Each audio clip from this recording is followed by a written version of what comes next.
What is up, freaks? It's your boy Marty Bent here to introduce this rip of RHR. It has not been ripped yet. I'm pre-recording the ads. Matthew will be very happy. Hopefully this means we get out in a timely manner today. I should have access to my main computer too, which makes it a lot quicker. When I have to post via my laptop, it takes a lot longer. Lot to talk about this week. Haven't talked about it yet, but I'm very excited to sit down with Matt in 20 minutes. A lot going on with this bill, this infrastructure bill where they're sneaking in taxes on Bitcoin and quote-unquote crypto exchanges. The state hates us. They fucking hate you. They don't care about you. They're slipping this in last minute. I'm sure I'll ramble about it with Matt. I'm feeling a good one. I'm feeling good today. Got a lift in, mowed the lawn, gam calls, podcast. Haven't written the Bent yet. Gonna have to do that after this rip.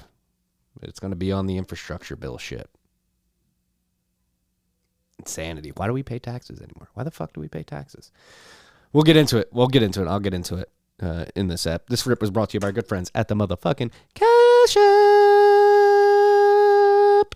Cash App's something you send sats. You can send sats if you want to, but that's not what I would say. I wanted to say stack sats. That's what I usually started with. You can stack sats, send sats, receive sats, sell sats, if you so please. We're saying sats because sats are the standards. 100 million sats in one whole Bitcoin. You don't have to buy a whole Bitcoin, a fraction of a Bitcoin. You can stack whole sats. Instead, Cash App makes it very easy as well. You can DCA, that's dollar cost average, into sats. You can buy daily, weekly, bi-weekly, if you so please. Set it and forget it. On top of that, they have their Boost card, which allows you to shop anywhere. Visa's accepted, connected to your Cash App. Cash App can be your bank account. They're offering account numbers and routing numbers. You want to get your paychecks direct deposited into the app. They are the neobank of the future, as described by, I believe, Morgan Stanley or JP Morgan. I forget, some analyst, whatever. Really cool thing. I used it last night, actually. I got sats back. They have a sats back boost on right now. I believe it's if you use your Boost card wherever at any restaurant, you're going to get sats back. I bought some takeout last night from a restaurant with my Boost card, and I got 6,500 sats back. It was nice.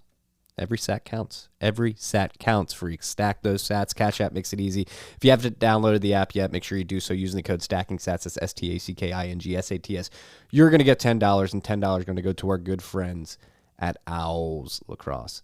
That's Owls Lacrosse. Woo! Woo! Woo! Owls Lacrosse. This rip is also brought to you by our good friends at Unchained Capital. Unchained Capital is here to take the stress away from self-custody with their collaborative custody model, which comes out in their Vaults product, all right? And they have an concierge onboarding program. It's proven to be very popular, and they want more freaks to get into it. Again, they're going to take the stress away from you. I tweeted out earlier this week, this infrastructure bill is a little... I didn't tweet this out, but this infrastructure bill is a little creep towards regulatory capture of Bitcoin exchanges. I'm not saying that the exchanges are in the wrong, but it seems like the U.S. is posturing like they're going to start cracking down on Bitcoin and particularly custody. And so, while you can, make sure you're getting your UTXOs off exchanges. Unchained has their beautiful collaborative custody model where you hold two keys. Unchained holds one. You always have complete control over your Bitcoin. You can move them whenever, but if you're ever in a pinch, you have one key. Unchained has another key, and they can help you move that. So sign up for the concierge onboarding or a free consultation today for long-term Bitcoin savings. It's important to eliminate single points of failure. That's why Unchained has this product. No matter how careful you are, sometimes things can go wrong. And when they do, you need to be confident that you're not going to see your savings go to zero. If you use an exchange or custodian, the single point of failure is obvious. It's not your keys, not your coins, like I just mentioned. The company's staff and your login are susceptible to being hacked and taken. We've seen many exchange hacks in the past. Even if you're using a hardware wallet, you're still exposed to other single points of failure, especially single sig wallets, your wallet, its backup, and even yourself. So Unchained is here to make collaborative custody easy. They're going to, again, we already described the multi-sig, requiring multi multiple keys to spend your Bitcoin ensures that your Bitcoin savings are safe, even if you make a mistake, while ensuring you're always in total control. Setting up a collaborative custody vault may sound daunting for some listeners, but our friends at Unchained Capital have made getting started super easy with their concierge service. Their white glove concierge service. They're going to take you from zero to having a multi-sig vault set up with sats dumped in it, okay? It's going to be a personal guide, personal concierge service. They're going to have one-to-one guidance to get you up to speed and set with a secure solution fast, even if you've never held your own keys before. They ship hardware devices to you direct from the manufacturer, walk you through the setup steps at your own pace, and cover everything you need to know about Bitcoin security. Once you're set up with Unchained, you can easily access other services, including buying and selling Bitcoin, Bitcoin retirement accounts, and Bitcoin-backed loans. You can begin the concierge onboarding process on their site at unchained-capital.com/concierge and get $50 off with the promo code TFTC. Tell them TFTC sent you. You're going to get $50 off. If you're not quite ready for it live and you want a demo, you just want to get comfortable with it, they have free 99 consultations one-on-one. So you can hit them up for that. Unchained-capital.com. Check out the concierge service. Check out their vaults. Check out their blog. Incredible team doing incredible things. This rip was also brought to you by our great friends at Hodl Hodl. All right, Lend at Hodl Hodl is a new non-custodial Bitcoin-backed lending platform that allows peer-to-peer lending and borrowing between users globally, anonymously, and on your own terms. You don't need KYC. You don't need AML. I was going to say AOL. You don't need AOL either, but you don't need KYC or AML to access this lending platform by Hodl Hodl. It's available to U.S. citizens too. One of the few Hodl Hodl products that is, and that is because they also leverage multisig. They leverage Bitcoin's native multisig properties, and the way that this setup works is non-custodial. So you hold one key, your counterparty holds one key, and Hodl Hodl holds the third key. You put your Bitcoin in this 2 or 3 multisig as collateral, and then your counterpart gives you stablecoins as the loan, and the loan in stablecoins. As long as you're paying that loan back, you're going to get your sats back at the end of the day. And the beauty of this is the fact that it is a multi-sig escrow wallet where you hold one key. You know that you're going to get your sats back at the end of the day because you can see them. That one key gives you visibility into the wallet to ensure that those sats aren't being rehypothecated, and you know they aren't being relent out, and so that you know if you're paying your loan back, you're going to get your sats back. If you're on the other side of that, or if you don't want to lend or use your Bitcoin as collateral, but instead you have stablecoins you want to lend out, you can enter the other side of that order book, put your stablecoins up for some yield. You'll get interest back as the person who took out the loan using Bitcoin as collateral is paying it back plus interest. So create your own offers and set your own terms on lend.hodlhodl.com. That's lend.hodlhodl.com. Last but not least, this rip was brought to you by our good friends at Brains, IIBRAIINS, team behind Slush Pool. Guess what? Slush Pool update is live, as we made you freaks aware last week and the week before. It includes ultra flexible payouts that can be either time-based or threshold-based, mining reward splitting for automatically distributing rewards to multiple wallets, and of course, dark theme. Meanwhile, the latest Brains OS Plus firmware updates includes full support for Antminer S17E and T17E, as well as some significant improvements to the auto-tuning for all X17 devices. And available now at brains.com/OS/plus. That's BRAIINS.com/OS/plus. Go check out the Brains OS Plus firmware. Brains OS Plus is compatible with any mining pool. There's a misconception out there that if you run Brains OS Plus firmware on your ASICs, you have to push your hash toward Slush. This is not true. You don't need to mine with Slush Pool if you use the firmware. But if you do mine with Slush Pool, you're going to get 0% pool fees. That's the incentive they get for you. It's all about incentive. So if you use Brains OS Plus firmware and you point at Slush, you're going to get 0% pool fees. However, you do not need to point your hash at Slush if you're running Brains OS Plus. Since network hash rate is at 1-year lows due to the China crackdown, now is a great time for miners to juice up their ASICs with auto-tuning firmware and stack even more sats. For those of you that don't know how this works, it mostly comes down to the silicon chips. The silicon of the hashing chips. There are small variations in the silicon quality for every chip in the ASIC. Typically, stock firmwares that come with the machines treat the entire device as a uniform unit, sending the same frequencies and voltages through hash boards. Brains OS Plus boosts performance by experimenting with different frequencies and voltages of each individual chip to learn which chips are higher quality than others. Then it calibrates to send more work to the higher quality chips and less work to the lower quality ones. The end result of this per chip tuning is more hash and thus more sats per watt of power consumed. Currently supported devices are the Antminer S9, S9i, S9J, as well as the S17, S17 Plus, S17 Pro, T17, T17 Plus, and the ones just added, the C17E and the T17E. Next up is the What's Miners. I'll believe it when I see it, Edward. Whoosh, whoosh, whoosh. That's me whipping you from New Jersey all the way to the Czech Republic, along with the S19s from Bitmain. They're working on that. Stay tuned, TM, for more updates on the firmware and slush pool, and check out insights.brains.com for content, stats, charts, and mining profitability tools to stay up on top of everything happening in the mining industry. Woo! Enjoy this rip, freaks. Haven't ripped it yet. Hope it's a good one. I'm sure it will be. Love all y'all. Keep pushing. Picky!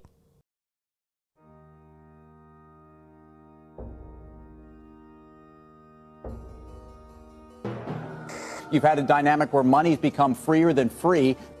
If you talk about a Fed just gone nuts, all the central banks going nuts. So it's all acting like safe haven. I believe that in a world where central bankers are tripping over themselves to devalue their currency, Bitcoin wins. In the world of fiat currencies, Bitcoin is the victor. I mean, that's part of the bull case for Bitcoin. If you're not paying attention, you probably should be.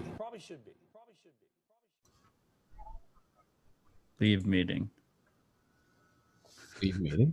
No, it gives me a choice when you press record. If I can press continue or I can press leave meeting. So I was just joking. I'd like you to stay because we need to record this show. And we're going to go live right now. Preparing. And we're live. What is up, freaks? Welcome back to Rabbit Hole Recap. It's your boy Marty Bent here with my incredible co-host, Matt Odell. And we just ninja launched an RHR on you. We gave you no warning. Sorry about that, freaks. It's usually Matt's morning tweet. Yeah, I don't think it. Unfortunately, that's not that rare. But yep, no warning this time. Yeah, Matt and I we were discussing on Telegram this morning when we agreed upon the record time. Big week, a lot going on. Huge week. The attacks on Bitcoin are heating up. We've been discussing for the last couple of months, or a month ago, we're like, things seem a little quiet on the regulatory front. Haven't heard much of anything for quite a while. And then boom, last week, since we last recorded, seems like there's a coordinated, I don't know if it's coordinated or just a coincidence that it's all going on at the same time, but there's a lot going on from the political and regulatory class as it pertains to Bitcoin around the world. We're going to talk about all that. But first, how the hell are you doing, Matt? Where are you? Undisclosed location. How is it up there? It's going well. It's going well. Yeah. Got a nice beer. Elaborate metaphor. Bought it just because of the packaging. That's what it's called, elaborate metaphor? Yeah. I like that. I figured it was fitting for today's discussion. Yeah. What do you got of there, a nooner? Nooner. I'm nooning out. Pineapple. I've got pineapple and passion fruit. I've never had a passion fruit outside of like a liquid, trying to pretend to be passion fruit. You've never had like an actual fruit, passion fruit? No, I don't think so. I think I have. Maybe I haven't. Yeah, it's possible. Well, I think they look like a kiwi on the inside or something like a kiwi. Well, no, they got like, it's like yellow on the inside, purple on the outside. I don't know. Never had one. But we're not here to talk about fruits. We're here to talk about Bitcoin. Price of Bitcoin right now, according to Clark Moody's dashboard, is $39,555. Pumped. We've been talking about consolidation, and have we broken out of consolidation? Maybe. We're on the upper end of the consolidation band. If we are still in consolidation, it's been a good week for the corn from a price perspective. I would say we're like on the upper end of a consolidation range, right? Like. Yeah, it hasn't been like a proper breakout yet. No, not quite yet, and there may be reasons for that we'll discuss in this episode. At $39,550, the Bitcoin market cap is $742.4 billion bucks. We are currently at block height 693,273. God, I'm on the wrong fucking monitor again, so I'm like all out of whack. There is going to be a difficulty adjustment in 231 blocks. That is estimated to be on July 31st or Saturday of this week in 2 days, and that estimate right now is an upward adjustment of 4.8%, and that is because blocks have been coming in at 9 minutes and 32 seconds on average since the last difficulty adjustment. And I've been following this pretty intensely over the course of this week, and that's risen significantly. It was at like 1.9% beginning of the week, and now it's hovering around 5%. So it seems that like some hash rate has come on the network over the course of the week, which is good to see. Did you see that mempool.space updated the way they show it? No, let me check. The projected difficulty adjustment, I feel like they do a really good job with it now. Let me see. It shows you the previous difficulty change. It shows you how many blocks there have been, how many blocks there will be, and the projected, all in one nice little screenshotable graphic. Where am I scrolling to? It's right there. It's the first thing under the blocks. I'm seeing.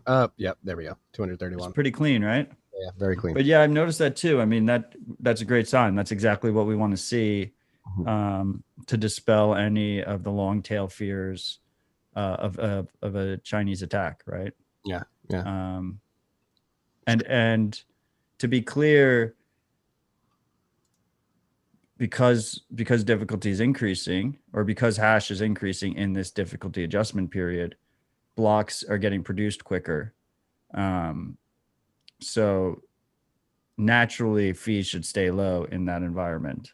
I know we've been fee watching lately on the show and on Dispatch, but in an upward hash environment, fees should be lower, all else equal. It's yet to be seen if fees will pick up after the period ends. I will not be making any fee predictions for the conceivable future. You're gonna limit it to fee predictions or price predictions? You got any? No. Well, I said there would be volatility. There was volatility. I'm gonna limit it to vague predictions for the conceivable future. I like that.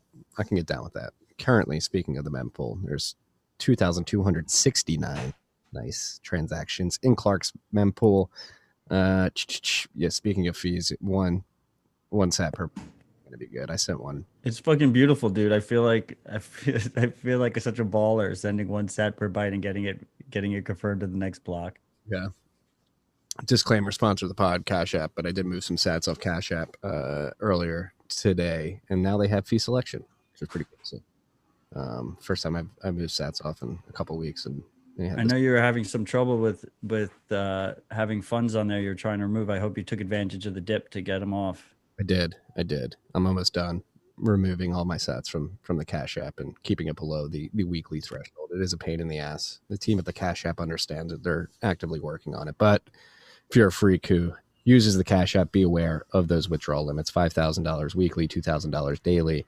And it's literally a process. You have to remember which days you withdraw. Like, it's down to the hour. So like if you withdraw like midnight on Friday, that starts your $5,000 weekly, and you gotta wait till 12:01 the next Friday to release more sats. Again, very annoying process on the Cash App specifically. The team understands it and they hate it too. So just be aware. Don't stack too many sats without withdrawing on this Cash App if you want to get them off in a timely manner at this time. Again, who knows? Those limits could be increased in the future. What else are we looking at here? And then send them straight into CoinJoin. Yes, straight into CoinJoin. Take advantage of the low fees while you can. Speaking of CoinJoin, Samurai unspent capacity in Whirlpool is 3,603.92 BTC. That's 142.5 million cuck-bucks worth of Bitcoin in the Whirlpool unspent capacity. So that's pumping as well. It's been pumping pretty aggressively. And I guess this is we're talking about getting coins off Cash App, but not just Cash App. Get your coins off any exchange. Let's just jump right into it. The regulatory attacks are here. They're heating up. We have this bipartisan infrastructure bill that's about to pass. They snuck these. Infrastructure. Yeah. Should we list them out first and go one by one? Or should we just focus on the infrastructure bill and then go on? Yeah, let's do one at a time. Okay. So infrastructure bill, obviously. This is the worst one because we're Americans. Been a big big part of Biden's administration when he ran on is like, hey, I'm going to become president. I'm going to get this large infrastructure project initiative through Congress, going to make it law. We're going to have this huge jobs program where we greenify the economy, we build out new roads and whatever the fuck they're thinking about doing. And so it's been debated and many drafts have been made. And I guess this week, the final draft, which is going to be voted on maybe voted on right now as we speak. It's getting voted on today. I'm not exactly sure at what point they snuck in some clauses pertaining to the transfer of crypto assets. And it seems like they're going to try to tax every transfer. Bitcoin, we'll focus on Bitcoin transfer. And it's very vague language, so we don't know who is exactly in charge of tracking all of this. Is it exchanges? They mentioned like hardware wallet providers and software wallet providers, multi-sig providers, miners. It seems to be all encompassing, and they're justifying this because the taxable events would lead to something like $30 billion in tax revenue. Well, that part's the bullshit part, right? It's just they want to track and control everybody. Miners don't even make $30 billion of revenue a year. It's about surveillance and control. Yeah. I don't know. I mean, obviously it doesn't just apply to Bitcoin. So I'm sure there's, a shit ton of taxable events that aren't being reported in DeFi land. But still, that number is obviously bullshit. It's not to make revenue. It is 100% a control tactic. Seems like it completely caught Coin Center off guard. They were like tweeting about it today.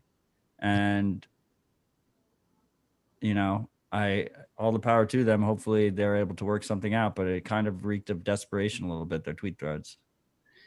Yeah, Jerry Brito was tweeting out. I saw Jake Stravinsky quote tweeting it saying, call your senators. I know I've been talking to people behind the scenes about what's going on the ground, and it seems like it is going to pass at least at this point, unless there's bipartisan support to take away all of our privacy freaks. Yeah. That is, there's bipartisan support to fuck over Bitcoiners.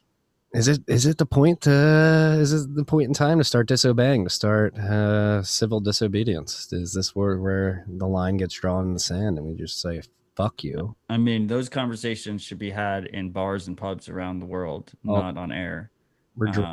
This is our pub. I don't give a fuck. Like it's gotten to the point like they're taking all this tax money. What the fuck have they done with our tax money in the past? They took our tax dollars and gave them to all the pharmaceutical companies last year to make vaccines that are turning out to not work, and they're profiting billions of dollars. Like, what the fuck are we doing with our tax money? How are these people able to make these decisions over things that they don't understand? Well, let's just bring it back to the bill for a second. I mean, it's intentionally as vague as, first of all, I don't think there is a full version of the bill circulating anywhere. No, it's like there's no transparency behind it. They're just railroading it through. So a lot of what we're talking about here is speculation based on other sources who have read the bill. Leaks. The second thing is it's intentionally vague. It's extremely vague, which is a very common tactic with these types of oppressive bills because it allows the government large amount of reach.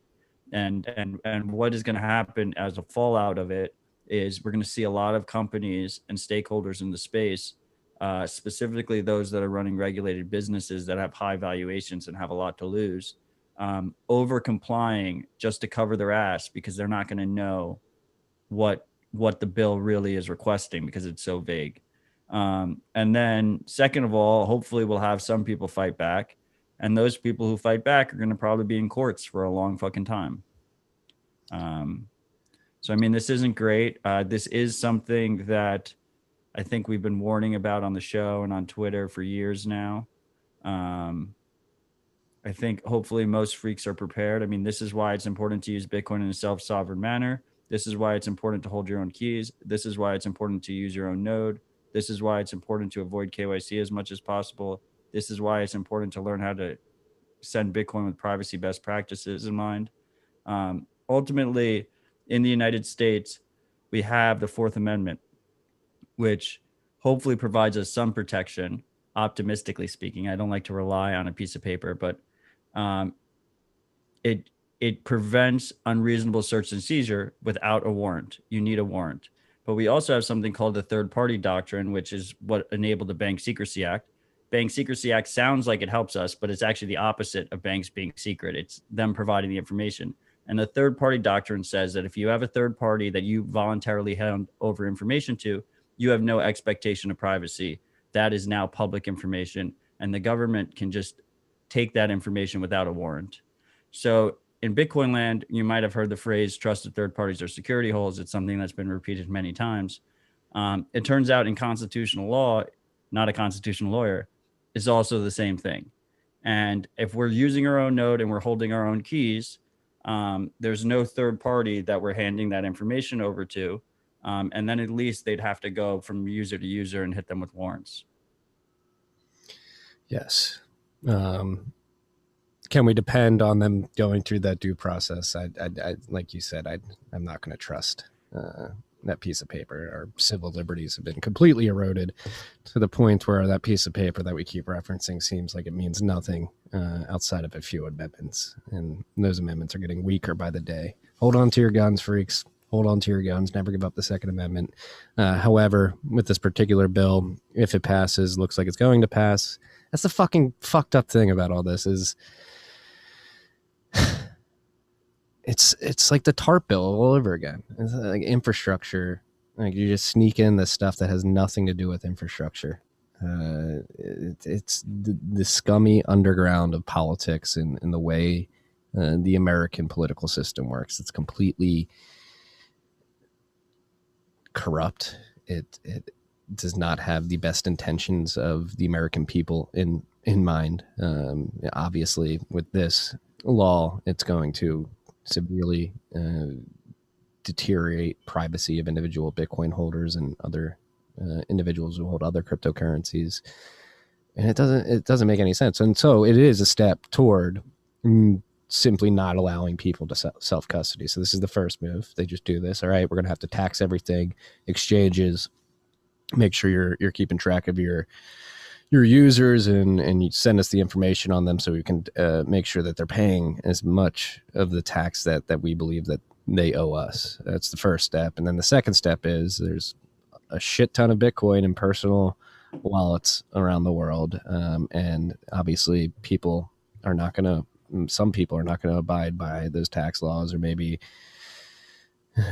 it won't even matter if they do or don't. It's going to get to the point where like, hey, there's too much tax revenue leakage here. We can't have people using self-custody, or I know we don't like that. We can't have people using their own Bitcoin wallets without Can't have people using Bitcoin. These licensed providers handling the custody for them. It's just untenable because we can't collect the tax revenue on these transactions. I would say two things just to on top of that. I mean, first of all, at least in the near term, I don't expect explicit withdrawal bans or custody bans allowing you to withdraw your Bitcoin. What I expect is more like the restrictions getting more and more difficult, so it becomes like almost untenable for people to do it, and most people will choose not to. Look, even in the current status quo, a ton of people choose not to, and a lot of them are using platforms like Robinhood where you can't even withdraw your Bitcoin. So you can make that option, the sovereign option, as difficult as possible for users without a full ban, and it still will have a similar effect. Second of all, I think we need to be careful with the framing, because the framing, and I think this was your point, the framing is that we need the surveillance, we need these large databases of information on Americans to enforce our tax laws. That is the framing. That will be the framing. Tax laws, terrorism, money laundering, right? Drugs. That will be the framing. The reality is, this is a forced collection of information on law-abiding American citizens, many of which are paying their full tax burden as they're supposed to be doing. And we at Rabbit Hole Recap and Tales from the Crypt, we have to make sure that we don't fall into that trap of basically agreeing with them that it's about tax, because it's way bigger than tax. Way bigger. Again, yeah. Like, I think you correctly assumed my position, which is yes, they're using tax as a Trojan horse, distraction to surveil. They're losing grasp of control. Again, we're seeing it happen in real time, and like we've been saying the last 2 weeks specifically, it feels like the authoritarian tendencies of the political class around the world, not just in the US, has been getting very, very intense in the last month specifically. And this is just another escalation of that. Like I mentioned earlier, it's not just the US with this infrastructure bill. We have Israel. They're forcing individuals to disclose Bitcoin holdings above $61,000, right? Is that the number? 200,000 shekels, but 61K is for the Americans. The EU, they have that bill in Parliament that's trying to ban POW. We've had the Financial Action Task Force guidelines being updated, the draft. We have Senator Warren calling us shadowy supercoders. That, yes. You like my shadowy supercoder look? Somebody actually said that on Twitter. You look like a shadowy supercoder right now. But it's all around. It's not just the U.S. Mexico came out with something as well, didn't they? Mexico said, the Mexican regulator said that 12 Bitcoin exchanges are operating illegally. Yes. So they're like, how many do they have? right. And yeah, again, the regulatory attack that we've been warning about. Again, I felt like Slippy in Star Fox 64 there on level 2 when they're going through like the asteroid belt or the meteor belt, and he's like, it's quiet. It's too quiet. Like a month ago, it was like, it's quiet. It's too quiet. Like, this doesn't seem right. What's going on? Then bam, like this last week specifically, the regulators around the world are beginning to clamp down, and this should be expected. We've been warning about this for years, ever since this show was launched, but it's here now, and it is even though you expect it and you prepare for it, it is still a bit jarring when I've gotten so many predictions wrong, Marty. I was hoping that this was going to be one of the ones I got wrong. Right.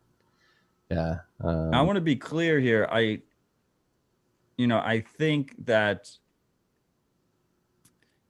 oppressive governments attacking Bitcoiners and attacking Bitcoin is ultimately bullish. It's a validation of the value of Bitcoin. It's why Bitcoin exists. It's a currency. It's a monetary network outside of control of any individual government. My fear here isn't for Bitcoin or the Bitcoin network. My fear here is individual Bitcoiners who are going to be targeted, and a lot are unprepared. Fortunately, way more are prepared, I think, because of what we do here. But a lot of people will be unprepared, and they will learn the hard way. They will learn the hard way how bad it could get before it gets better. Like, I think long term, I hope that long term we're able to, reach a proper Bitcoin circular economy and get past all this bullshit. Not have our personal information all over the place just to interact with the global financial system.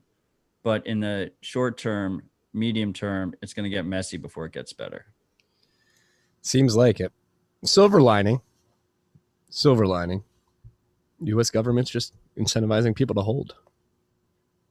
So that's I mean, obviously we don't have the exact details of the exact verbiage of this part of this infrastructure bill. So do you hate calling it an infrastructure bill. Right. Well, that's the thing. It's American politics for you. Let's slap a good sounding name on a bill and just do shit that's terrible for people. And people will just read the name of the bill. Infrastructure. Everybody wants infrastructure. Sign it. But will this be retroactive, do you think? What do you mean? Like, if signed, will they go back and look through the history and tax everybody on that? Or is it like once signed, moving forward? I'm pretty sure there's no statute of limitations on tax. So not Bitcoin related, just in general, they can hit you with a back tax bill at any point. Yeah, there's no statute, but that's if you didn't abide by the tax laws at the time. Right. This isn't changing the tax law. This is just changing the reporting requirements. It's saying that all these different operators need to start reporting their transactions and building databases on their users if they haven't been already, which is hardware wallet vendors. I don't know how. I mean, some of the hardware wallet vendors like Ledger or Trezor, you're using their servers. Fortunately, Trezor has recently added Tor, but so they have IP addresses and Bitcoin addresses. But Cold Card doesn't run any servers. They don't know any information about the user's transactions. But software wallets that are when you're using someone else's node, right? You're providing all this information. Software wallets are doing that. The multi-sig providers, they have one of the keys. They know exactly your balance and all your transactions. They may have to start reporting transactions. Fortunately, we just had Michael Flaxman and Unchained come out with their new setup that allows you to use one of these collaborative custody providers without disclosing that information in a blinded way where they don't know the amount you hold or your transactions unless you need them to use their emergency recovery key. Only in an emergency they would find out at the time of signing. Couldn't be more timely. That's very good that happened. But meanwhile, if this bill passes the way it's currently read, they may have no choice and have to hand over all this information they have on their users and their transactions and their balances. Miners, they could be targeting mining pools. Once again, we don't really know. Mining pools, what do mining pools know? A lot of mining pools know email address, IP addresses, payout addresses. So it's reporting requirements. It's requirements that we see that a lot of regulated exchanges are already doing, but they want all these other operators to also be doing it. And then obviously that can get mixed with the blockchain, which is here forever and just has a record of all transactions that is just always auditable. I know you don't want me to go down this road, but it's time. It's time to disobey these motherfuckers. They're old. They don't understand shit. They hate you. They hate you. They don't give a fuck about you. They want to control you. They literally love what China has, the amount of control that the CCP has over its populace.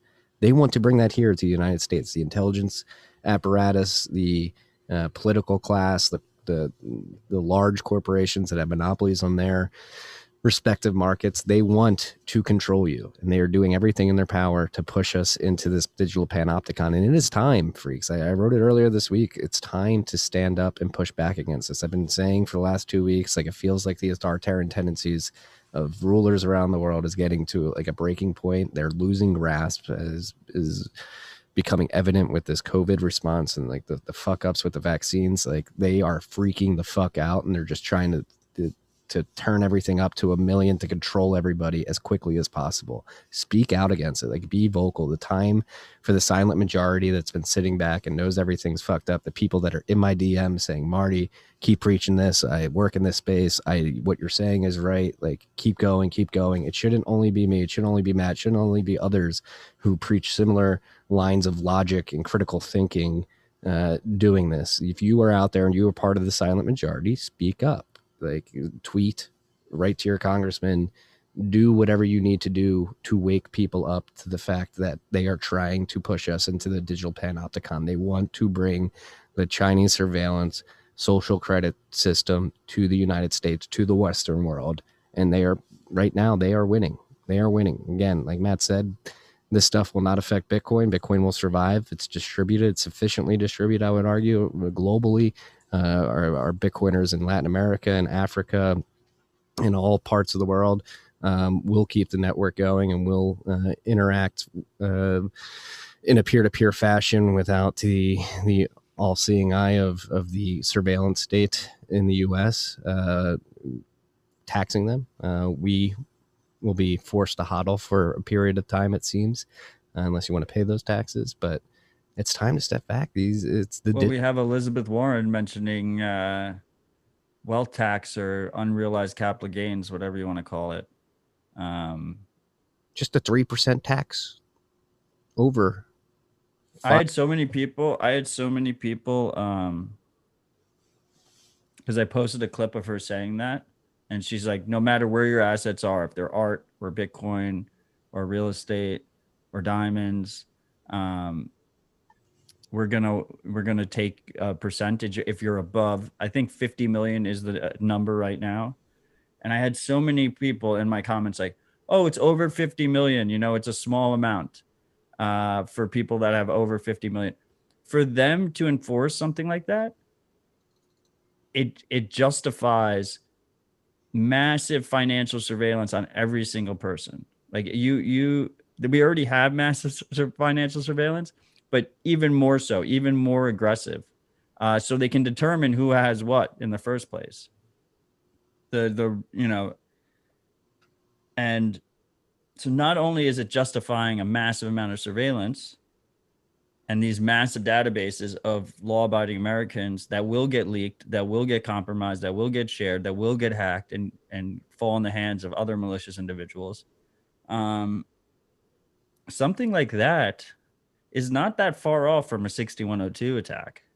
It's not that far off from confiscation. It's just lipstick on a pig. It's like, oh, we're going to confiscate your Bitcoin. And then you put some lipstick on and you're like, unrealized capital gains. You haven't sold, that's fine. We'll just market to market and just tax you based on whatever the amount you have. I think if you have to sell to pay that, then you have to pay real cap gains on that, but I don't know. What do we get in return for our taxes, Matthew? Are you happy with the services that are being provided with the funds that we pay in taxes? Yes or no? Oh, I mean, absolutely not. I mean, what service? I think most of it is paid for with printing anyway. Exactly. Well, the taxes part is just the control aspect. At what point do most Americans wake up, look around, see what's going on in this country in the last decade in terms of the degradation of social cohesion, the degradation of actual services provided by the government, the degradation of family values, of health, of education, of just basic goods and services, whether it be law enforcement? Like, it's all gotten worse, considerably worse. Like, we are not getting any ROI on our tax investment, if you are, our tithe to the almighty state here in the United States. They produce shit, and it's shit produced by some of the dumbest motherfuckers on the planet. Look at Joe Biden right now. He can't even fucking talk. He thought his mom was at a press conference the other week, and she's been dead for a decade. Like, what is going on in this country? It's fucking insane. Like, it's run by a bunch of boomer idiots who literally don't understand technology, and they don't care about the constituency. All they care about is power. Fuck these people. I think it's time to begin disobeying. I think civil disobedience needs to make a comeback in a very, very aggressive way. If you're part of that silent majority that agrees with this, will only tell us in DMs and then only talk to your friends who agree with you as well in private. Like, it's time to start getting this message out there. Like, and it's becoming easier to get this message out there because it's so obvious how terrible the service provided by the U.S. government is, the federal government.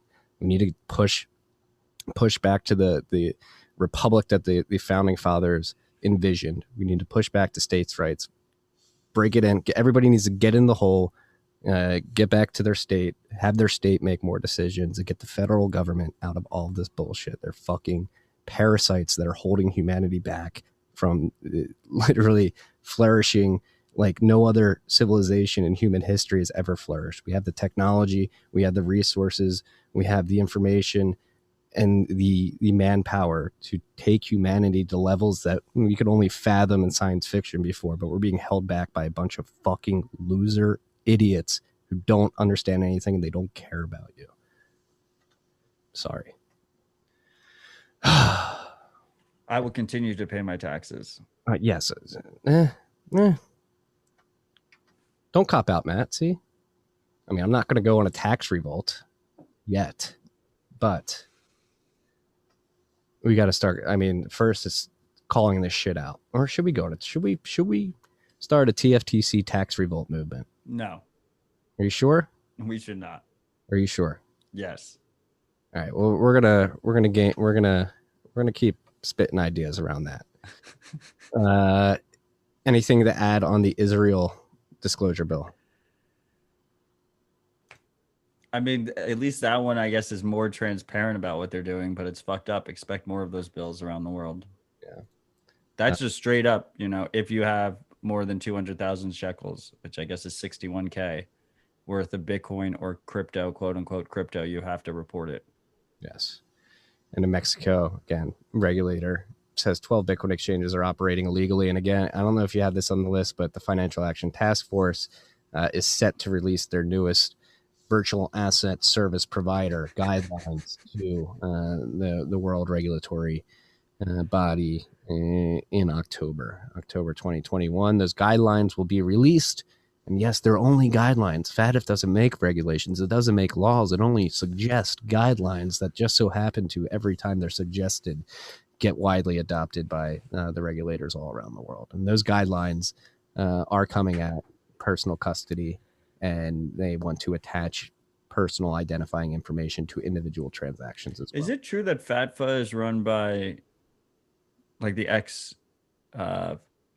equivalent of FinCEN director in China? I cannot confirm that, but I do know it's run by demons. I'm not sure if it's that particular demon.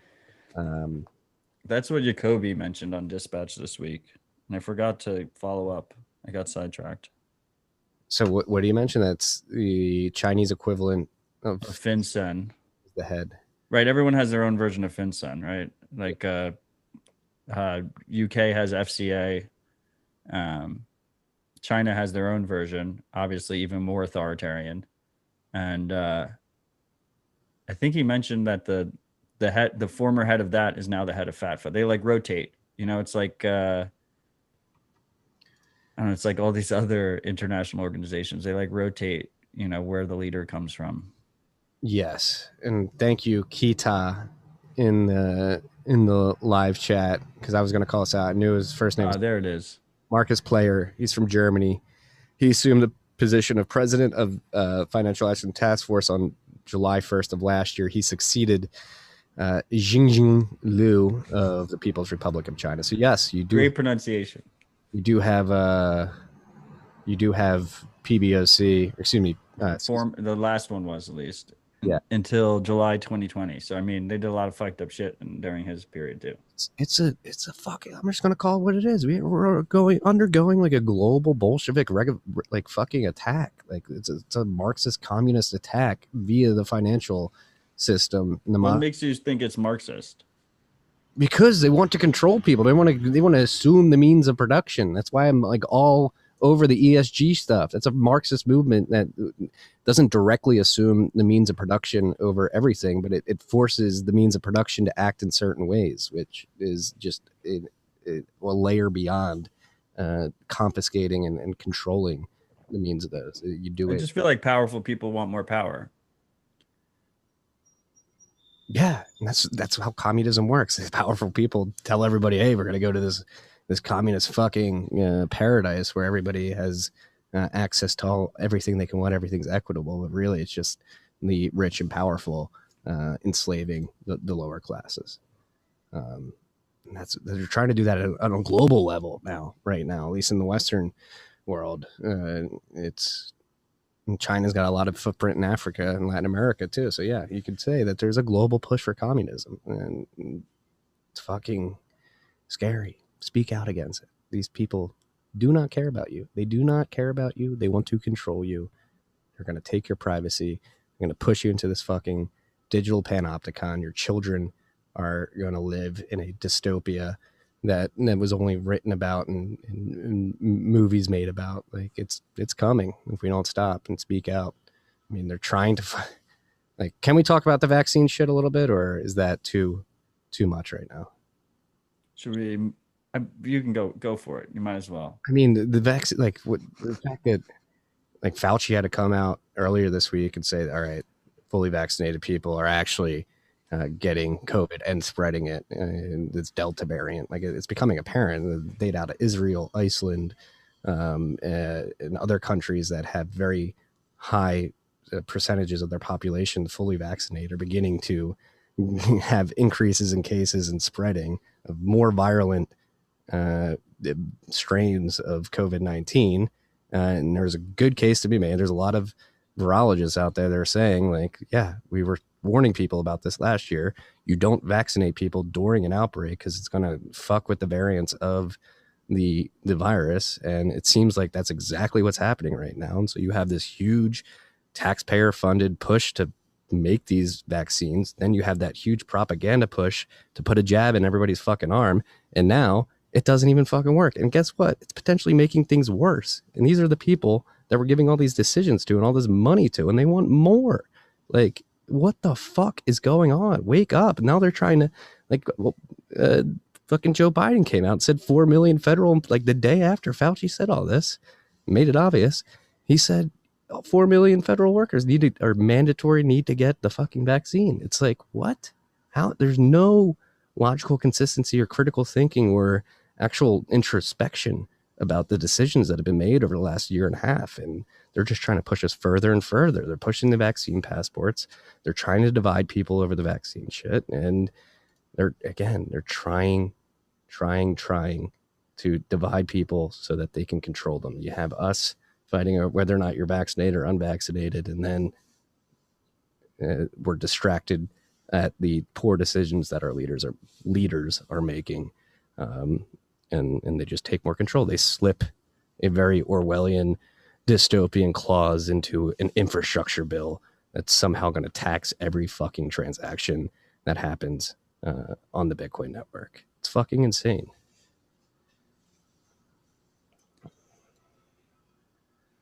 Next. I've been trying to successfully avoid as much of this conversation as possible, not you talking, but just general media and everything that's going on with the Twitter aspects. You don't have to add to it if you don't want to. I would add one thing that you did mention, the federal mandate. And, you know, in my former city, de Blasio mandated it for all city workers, which includes FDNY and NYPD. And I think it was Francis who mentioned this, or maybe it was Shinobi who mentioned this. It's a good way to defund the police, right? Well, not defund the police. Destroy them. It's a good way, regardless of how you feel about the vaccine. And I don't, you know, I don't necessarily agree with this idea that, like, you shouldn't vaccinate people, like people shouldn't get vaccines during a pandemic and that causes variants. Like, I think this variant narrative is going to happen regardless, but that's besides the point. It's regardless of how you feel about the vaccine. I feel like vaccines being available for people to take is one thing. People should be able to take them if they want to take them. They should be able to do it at low cost in a relatively easy fashion.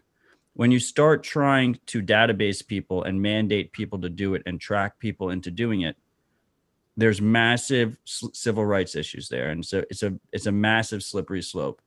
And to mandate it in our law enforcement, to mandate it in our federal government, you're basically saying that anyone who's willing to stand up and be against that has to leave.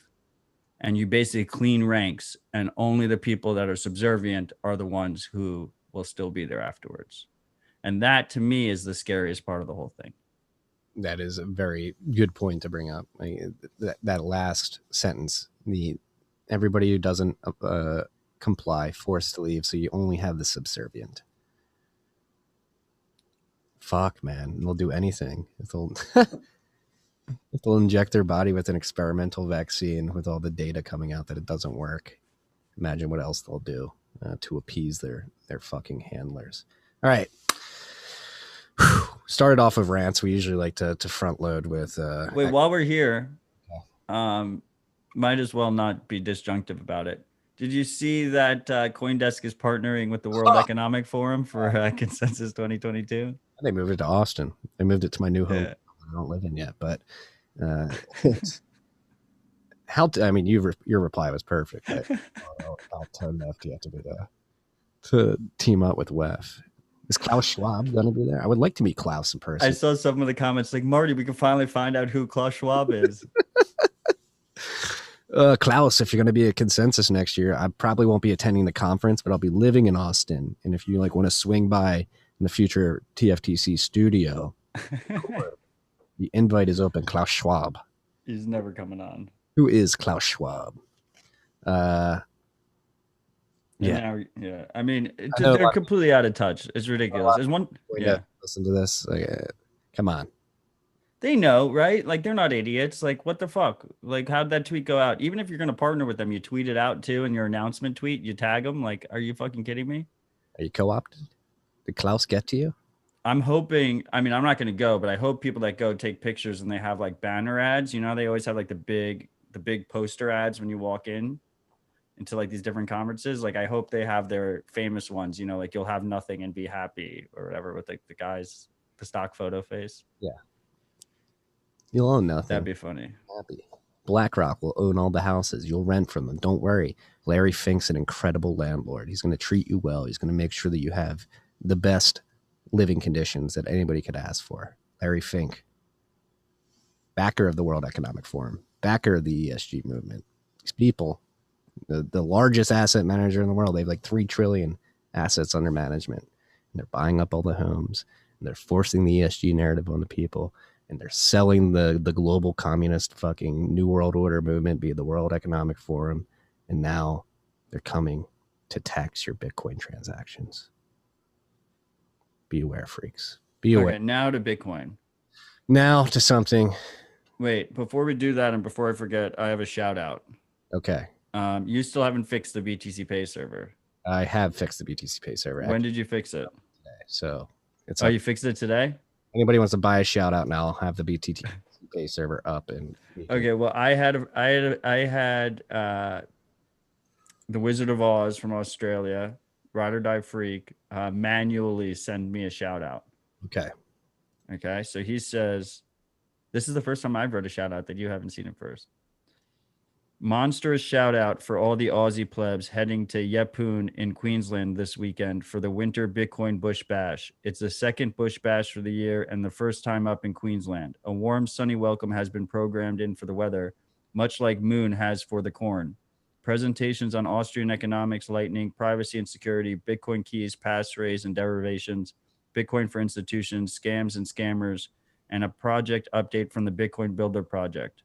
Near certainty of excessive talking, laughing, learning, eating, and drinking expected. Safe travels, freaks. P.S. For freaks prevented from attending this one, the last Bitcoin Bush Bash for the year is back in Burundi on the first weekend in November. This is why we decentralized the Bush Bash. Stay strong, freaks.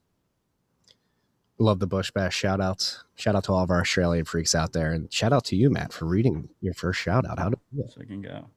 Usually I get surprised by the shout outs because I don't see them beforehand. Yeah. We love our Aussie freaks. I hope they stay strong down there and try and get out like Stefan did because Australia. If you think it's bad here, that's a complete shithole. They're fucked. Another they're trying to push the social, they're trying to like connect IDs to social media and like IP addresses. They're trying to make it so you can't actually use the internet without attaching your ID to your. Yeah, a lot of governments want to do that.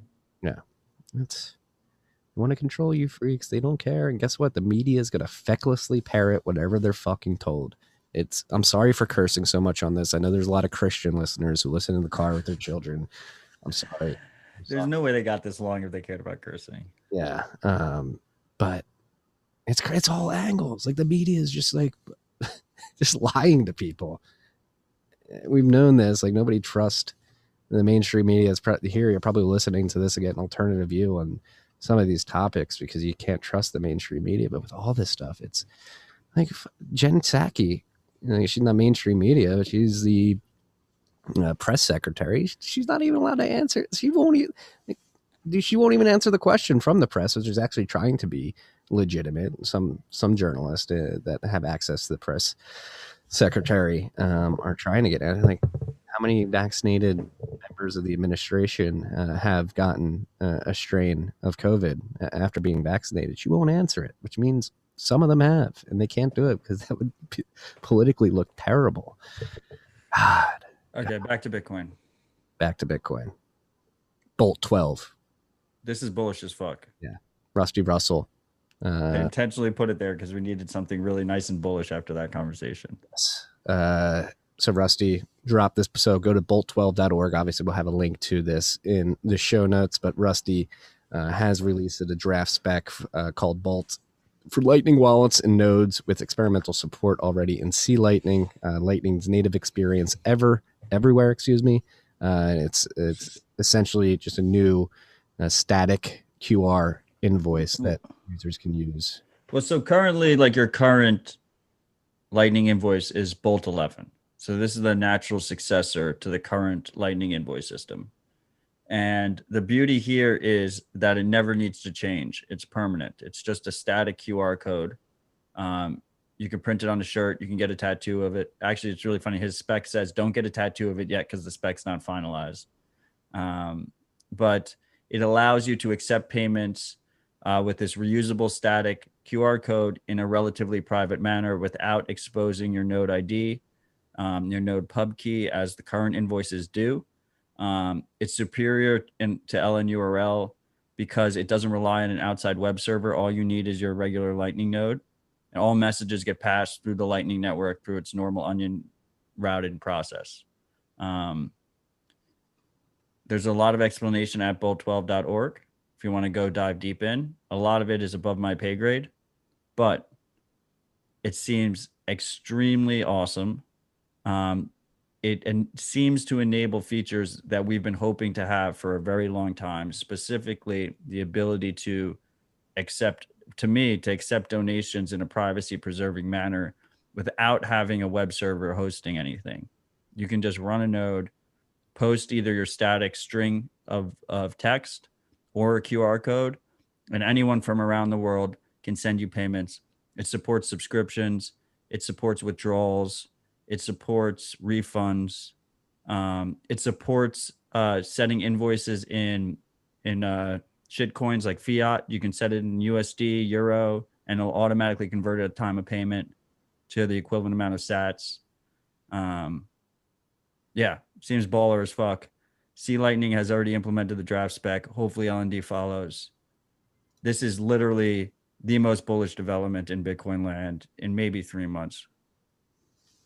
Bringing privacy. So the technology that Rusty is leveraging to do this includes onion messages, blinded paths, Schnorr signatures. So that's like one thing with Schnorr imperative for this, and it just says Bolt 12 uses. No, it's using Schnorr on Lightning, so it didn't matter. It didn't matter. Okay. It's not on. That's not on chain related. Okay, I thought they were using Schnorr to open channels or something to make this possible. No, this is all Lightning native stuff. It has nothing to do with the on chain side. Okay. Hell yeah, boss. Let's go. It's really fucking awesome. Let's go. Shout out to Rusty Russell for putting this together. You can test it out. Experimental support on C Lightning. As Matt mentioned, hopefully it gets ported to LND and other implementations. This would be a huge privacy boon. Again, the sender doesn't know where their sats are going to end up. So if you're receiving Bitcoin, Bolt 12 seems to offer better privacy when implemented widely. I don't have my keyboard here, so I can't like command tab unless I brought my keyboard with me and I brought my mouse. I guess we're just going straight. I'm in pro mode now. I brought like the whole office with me. Straight into software updates. Fully noted version 0.2.20 has been released. If you're running fully noted or using that, consider updating. Check it out and get some feedback from other users who have updated. Zap Android version 0.4.2 beta has been released. I'm a happy Zap user. I guess Zap's now just completely open source and people like. It's always been open source. Yeah, but it's like Jack and the Strike team aren't actively working on it anymore, right? I think they are. I think it just a lot of times takes a step back from Strike because they're very busy at Strike. Obviously. Yeah, maybe I'm wrong on that. Blue Wallet version 6.2.2. I think the Strike team helps maintain Zap, but there's also open source contributors that contribute. That's my favorite Lightning iOS wallet right now. What? Zap. If you're using, I with my own node, I use Zeus. Yeah. Our very own Evan Clutis. Speaking of which, Evan, you were DMing me like you're going to give me access to Zeus iOS. The new. I think what is it? Test flight. Yeah, but never responded to my DM. Evan. Well, hopefully he's listening. Hopefully you are listening. BISC version 1.7.2 has been released. Cold card version 4.1.2 has been released, and I believe there's some important release notes in this, right? The coolest thing is they implemented QR code export across the stack. Yep. So the most useful feature to me in that aspect is they have that BIP85 seed word generation where you can create child seeds and then use them in mobile wallets. Mm-hmm. So like you can just you securely back up your cold card, and then you can create many different child seeds, 1, 2, 3, 4, 5, that can be rederived if you have to restore from your original seed. So you only have to back up one thing and you can create all these child seeds, and then you can use them in a mobile phone. Before this, and still today, you have to then manually type in the seed, obviously. But now he has a QR code export feature. Then I don't believe any of the phone wallets support yet. But presumably, if they add the feature set on their side, then you could just, open a mobile wallet and just import the pre-generated seed from the cold card onto whatever mobile wallet you want to use. Hell yeah! Shout out to OpenArms for the idea. He gets a shout out in the release notes on this. Well, part of it is because Seed Signer is stateless. So Seed Signer is a do-it-yourself hardware wallet.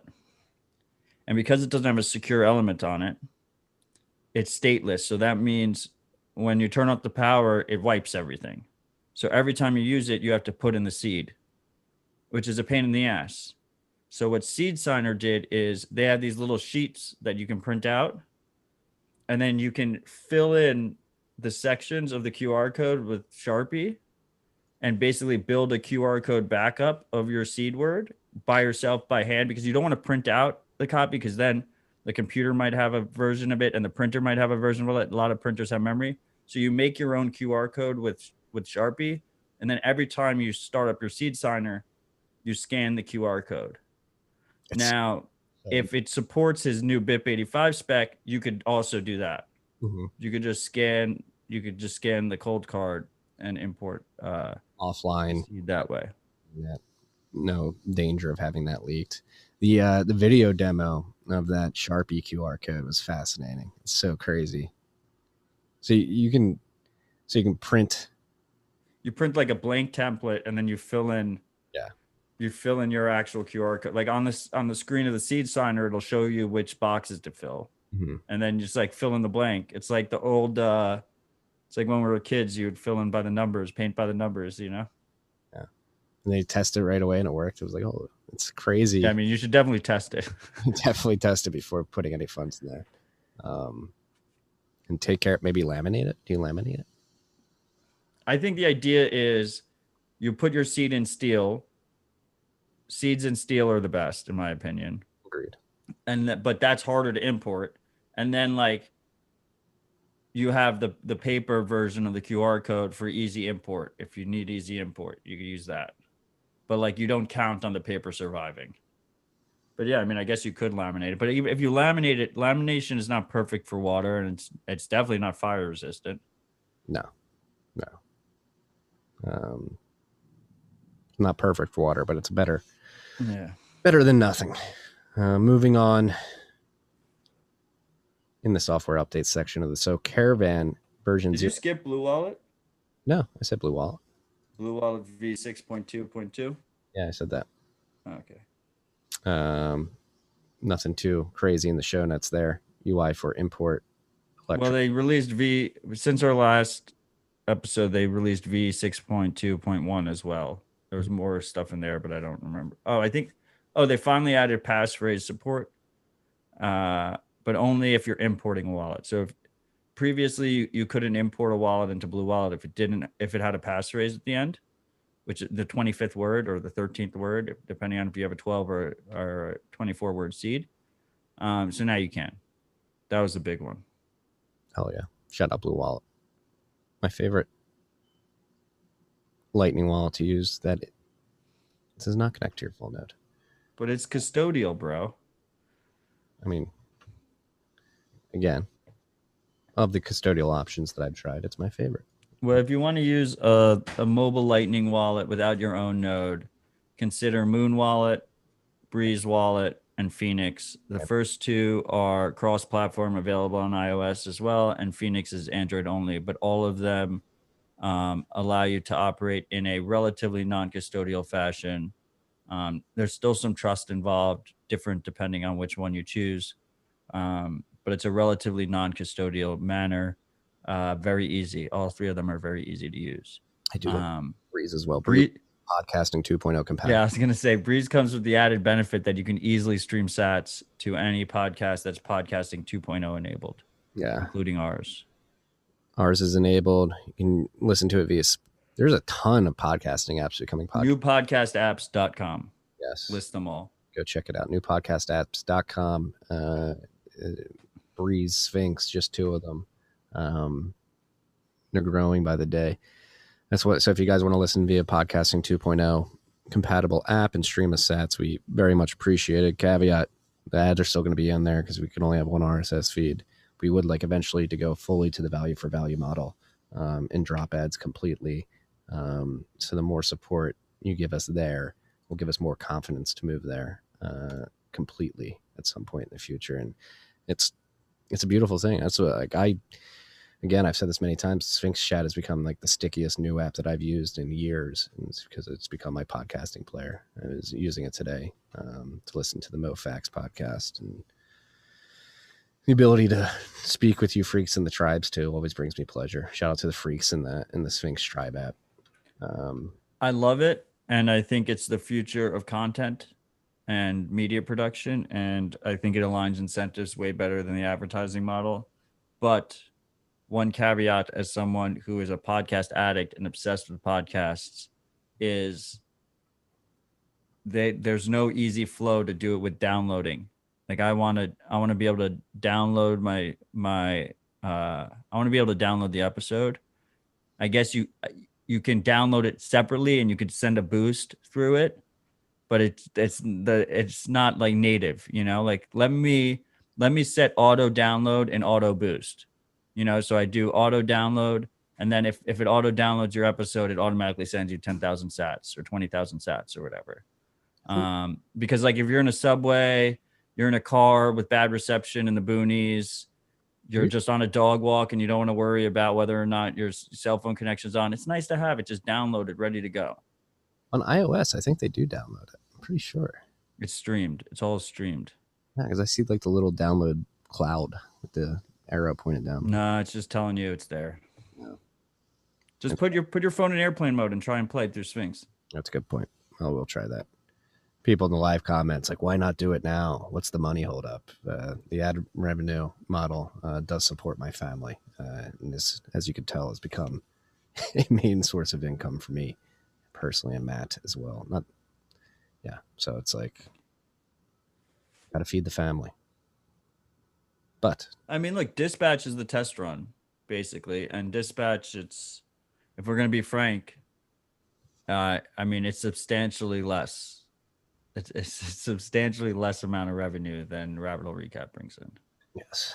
But hey, slowly but surely, we just need to get Bitcoin into more hands and more individuals and get people accustomed to the value for value model. It's very foreign to most people. Did I mention BISC? I did mention BISC. Caravan version 0.3.9, Unchained's open source multi-sig software. If you're running that, consider updating. Wasn't there something? Didn't Trezor Cold Card update something that did something with multi-sig, or like these multi-sig softwares had to work around? I could be wrong. I thought I saw people talking about it. I don't know what you're talking about. Sphinx Relay version 2.2.0 has been released. Just talking about Sphinx. If you're running Sphinx Relay specifically, consider upgrading that as well. Ledger. Oh, this is back to the news section. Ledger Donjon did analysis of software wallets. Yeah, I mean, disclosure, they make a hardware wallet, so they're a bit biased. Yeah, so but it was still a pretty thorough analysis. I thought it was worth putting here. Yeah. So they spied on Electrum. What else did they? they conclude. How many wallets? I'm trying to get like the list of wallets they looked at. I mean, but meanwhile, Ledger can't protect their customer data, so. That's true. But yeah, look, if you're running a purely a software wallet on a hot device, which is a device that's connected to the internet, and that device gets compromised, then you can lose your funds. We saw the guy get hacked with Electrum. I think it was last week or the week before, we talked about Pegasus. They're saying that was the inspiration for them to do this post. Pegasus was that NSO group, that Israeli group that provided software that allowed them to hack journalists' mobile phones. They access your mobile phone, they can probably take your Bitcoin off of it if you have it on a Bitcoin wallet. Now, all that said, fortunately, we have never seen any real widespread attacks on hot phone wallets, but the threat is there, and that's why the concept of cold storage exists in the first place. If your keys aren't online, then a internet hacker cannot take your keys. They have to go into your home and take them because the shit's not online. It's a very simple concept. Yeah. At the same time, if you provide your email address, your mailing address, and your phone number to Ledger, it could get hacked, as we saw, and you're going to end up on a list. So if you're not already on one, there's risks everywhere, freaks. A lot of nuance to all this, as we've described. But the number one thing you can do with your savings is just keep it offline, period. Boom. Keep it off. It's you know, it's a deep ass rabbit hole, but you shouldn't, anything that's connected to the internet, you should just assume is compromised. You should just boom. And even with like a Ledger or something, you have private information that is connected to an internet device. So your privacy can still be compromised for the same reason. It's just, at least your keys aren't online. Yeah. Privacy is not easy. There's many layers to it. Again, we talk about it. How much information you share with the third parties that are sending you Bitcoin related products, when you're interacting with the protocol, the IP that you're sending, broadcasting your transactions from. Obviously, the UTXO management side of things, having those UTXOs connected to past transactions, past exchanges, whatever it may be. There's a lot of layers to this. Luckily, we have Matthew Odell here to help educate us about the nuance that exists here. I certainly learn a lot each episode and have learned an immense amount from speaking to this gentleman across from me. And speaking of private, decentralized apps, TDEX, protocol goes mobile. Decentralized. Yeah, I knew you were going to give that. So a decentralized. I don't know. Sometimes I feel like I'm a fucking hater, man. Like, why do I have to be like that? You're Liquid's biggest cheerleader in the podcasting. Liquid's biggest cheerleader. I try and shed light where there's not enough light on in the Bitcoin space. I think we need more open discussion of all the tools, and Liquid doesn't really get that much tick. No one really talks about it. So this is supposed to be the first easy to use decentralized air quotes exchange on Liquid that allows you to trade Liquid Bitcoin for all the other different Liquid assets. It's now available on mobile phone, so iPhone and Android. Their website reads a little, like shitcoiny. Gimmicky. I would say gimmicky. Like decentralized, unstoppable, like all those buzzwords that you would want. I haven't looked at the code. I don't know what I'm doing there. But I looked at the copy, and the copy read like that. So that's, it doesn't support Bitcoin to Liquid Bitcoin yet. So you can't even load it up with Bitcoin. You have to. They said they're going to support that soon. On the cool part is it's got native atomic swaps. And what's interesting, it's first of its kind atomic swap decentralized exchange protocol. That's what. So what's interesting about atomic swaps, and it was actually Adam Back who made this clear to me when he came onto Dispatch, and I never really had thought of that aspect of it, is so right now we have centralized swap services, right? Where they're like the old shapeshift model, but there's new ones, right? And you send them Bitcoin, they take custody, and then they send you whatever you want, Tether or shitcoin or whatever. And there's obviously trust in that process. Centralized, so there's privacy, trust, and they're taking custody of your funds before they send you the new funds. With atomic swaps, the holy grail is obviously a non-centralized type of service where it's like a join market, where you have like an order book that's not controlled by a centralized entity and is providing just the matchmaking so two people can do a swap. But what's really cool is you could actually have a centralized atomic swap, the middle ground. And because it's atomic swap, they never take custody of your funds. You're never trusting them with not sending you whatever you want. You want to trade Bitcoin for Tether or whatever, you never trust them that they're not going to send you Tether when you send the Bitcoin. The only way it settles is if they finish that trade. So you're still trusting them with privacy, and you're still trusting them to be up when you need them, but you're not trusting them with custody if you use a centralized atomic swap. Now, they're calling this decentralized atomic swaps. I don't know. I haven't tested it out. You can't even load it with Bitcoin. When they launch it with Bitcoin, I'll test it out. But even if it was a centralized atomic swap provider, it's a significant advantage over just a regular swap. Does that make sense? Yeah, makes a lot of sense. Boom. Trade-offs. There's a lot of trade-offs everywhere. TDEX, TrueDex, as they're calling it, is open source. So if you are a developer who wants to understand the atomic swap aspect of how they're facilitating these trades and report back to us on whether or not you believe it's legit, please do so. What do you think? Is this, again, gimmicky? Do you think this entices part of DeFi land to move to Bitcoin? Is this Blockstream, Liquid trying to leverage the hype of the DeFi world? Is it necessary? Look, I think,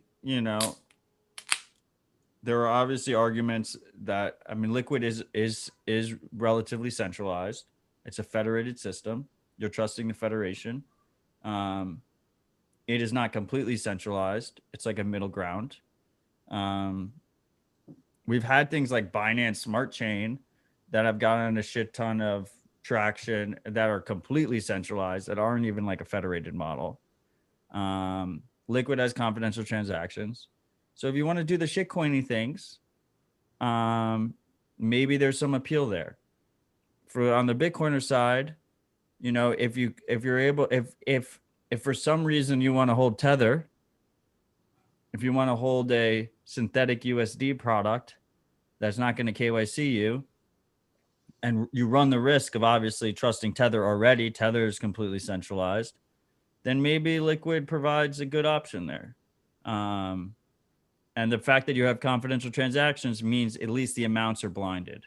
The amounts and the type of asset you have. So if you send a Liquid Bitcoin transaction, or if you send a Liquid Tether transaction, they look exactly the same on chain, and you can't tell the amounts on the Liquid chain.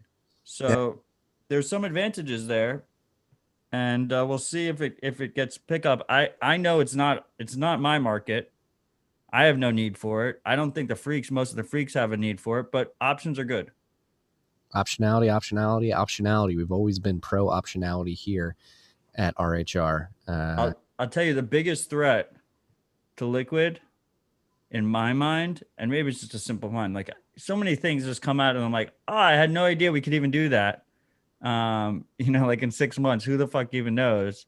But right now, and I know you've been on it as well, is this idea of federated Chaumian custodial Lightning wallets, which are still federated. So you have a similar trust model as Liquid, but they're interoperable with the greater Lightning network, and they offer significantly more privacy than Liquid does. So if you're using one of those, you can just pay out to any Lightning invoice. You don't have to be in the Liquid world. You can just go into the you can go in and out from the sovereign Lightning world. So to me, that is the greatest threat to Liquid usage. And Liquid was kind of, to me, like a stopgap, but they just never got traction in the stopgap period. And that period of time seems to be passing. Especially if fees stay low. If fees stay low, that period of time seems to be closing on them. Yeah, I mean, Chaumy and Mintz just makes the way the blind signatures work out. Like, you just prove that you have access to a certain amount of sats within that mint, but they can't tell who you are. Is a massive privacy improvement. And then if you use that, and then you build something like RGB on top, like I would think, Fuck like, RGB.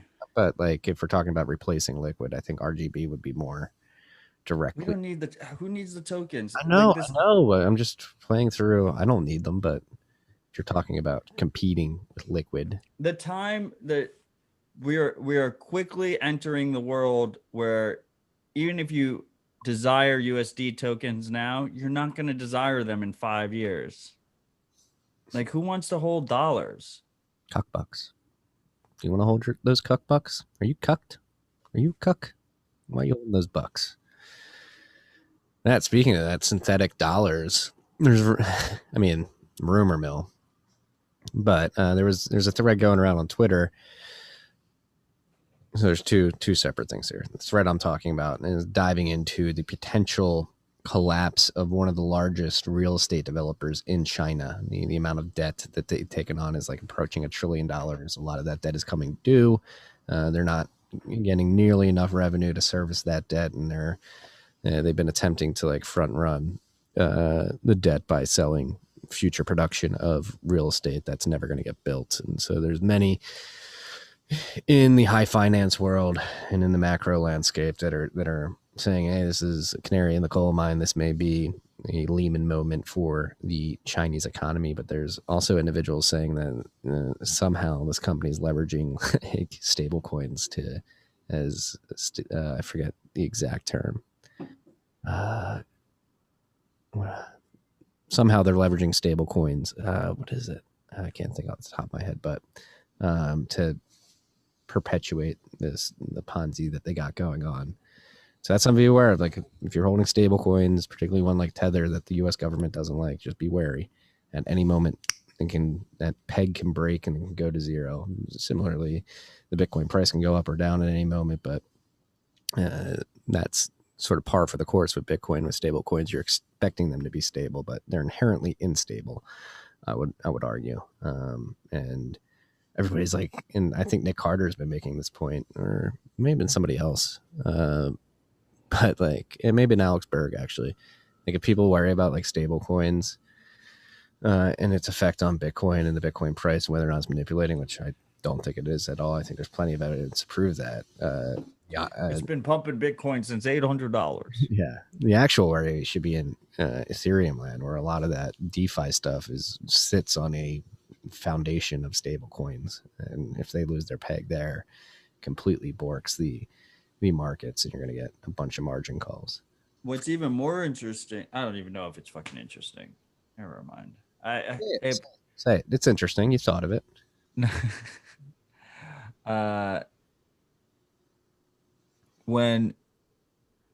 If Ethereum forks to proof of stake, I mean, I'm publicly on the record said many times, like, I don't expect miners to go along with it, right? You're gonna have miners stay with the proof of work because that's what, how they make their money. They have nothing to lose to just continue, and they'll fork out the difficulty bomb to do it. But since that, like, I have like tweets from like 2017 saying that was because they said it was going to happen at that time, right? Since then, the growth of tokens, and especially the usage of stable coins on Ethereum, when there's a fork, it forks all the tokens at the same time. So the way DAI goes, or the way USDC goes, or the way Maker goes, like the way these big tokens go, helps decide which chain is going to continue on. And obviously, a lot of those are centralized among the same groups of investors. And they're all very interconnected in the ecosystem. So we'll just have what happens. All of a sudden, contentious forks become extremely, extremely complicated. Like, I can't even picture how that all unfolds if there is actually a contentious fork. You're just gonna have Coinbase come out and say, "Here, this is what the real Ethereum is." That's what they did after the DAO. I mean, all the like Paradigm's the largest investor and all those DEXs and stuff. They're pretty buddy with Coinbase, as they have the co-founders as one of the GPs there. Like, I don't care. Speaking of like DeFi, Uniswap, KYCing users. They plan on KYCing users. They're just going to absorb the traditional financial way of doing things and just bring it to their shit. But enough ETH talk for this week. Lolly. Want to get sats back while you shop? Check out Lolly. They just raised $10 million in a Series A led by Logan Paul, Chantal Jeffries, and the Sway House creators. What did I put? What I put in the list? I was like a bunch of celebrities, right? Celebrities. Is this what? Is the threshold for celebrity these days? Is it Logan Paul? They're celebrities, right? Yeah, I guess so. Chantal Jeffries. Who's that? I don't know. Do you know who the Sway House is? Are they like TikTokers? TikTokers. They're like, yeah, they're a bunch of like 20-year-old dudes that have a house in LA. They're called the Sway House. Dave Portnoy is good friends with a lot of them, I believe. And I guess they have a venture capital arm now. Who doesn't nowadays? TikTok money getting VC. Everyone's a VC now. Does it sound like exuberance to anybody else? Does it sound like exuberance? Are any of these indicators going off in your brain too? I'm hearing exuberance. But shout out to Lolly. Been around. I'm surprised this is only their Series A. I thought they would have done more rounds. So they've done a couple rounds already. I think Seed. Yeah, they had Alex Ohanahan and a couple other. Maybe there was like an angel round, seed round. I don't know how that. Ashton Kutcher invested too.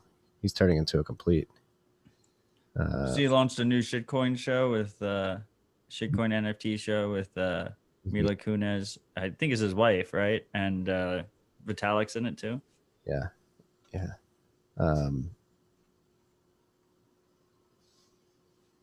Tangential, but like that 70 show is one of my favorite shows growing up. I'm very happy that Ash. Is it ruined now?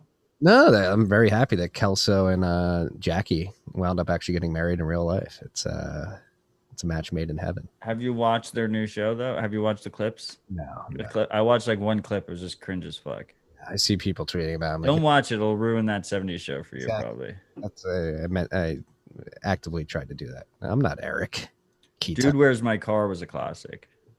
Huge classic. Ashton Kutcher, and we're not going to go down Ashton Kutcher.